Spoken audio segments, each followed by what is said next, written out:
na talaga kaya. Sobrang toxic na ng relationship namin. I think ito na talaga yung tamang panahon para mapaghiwalay ako sa kanya. Yes. Meron akong gusto maminin sa'yo. Ano yun? Matagal ko na itong kinikim-kim. Matagal na akong napapagod sa relationship natin. Sobrang toxic na. Hindi ko na maintindihan. Hindi naman tayo ganito dati. Sobrang saya natin dati. Yasi, mahal mo ba ako, Yasi? Oh, bakit? Sobrang nakakapagod na kasi. Sobrang nakakapagod na yung ganito. Palagi natin yung nag-aaway. Palagi natin hindi nagkakaintindihan. Hindi natin yung ganito dati.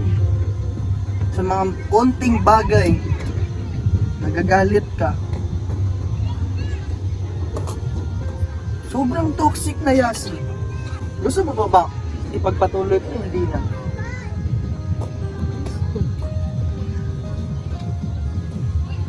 Pagod na.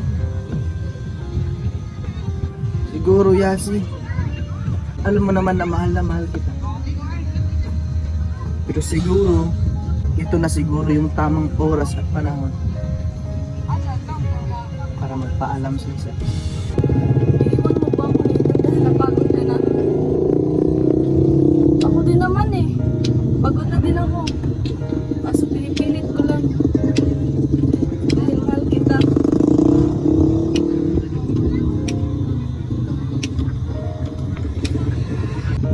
Palagi mo sinasabing mahal mo ko pero palagi mo kong sinasaktan. Palagi mo kong inaaway. Hindi mo ko iniintindi. Siguro maghiwalay na lang ako para gusto natin magawa yung mga bagay na gusto natin. Huwag naman gamitan. Ayusin natin to. Maayos pa naman ito, di ba?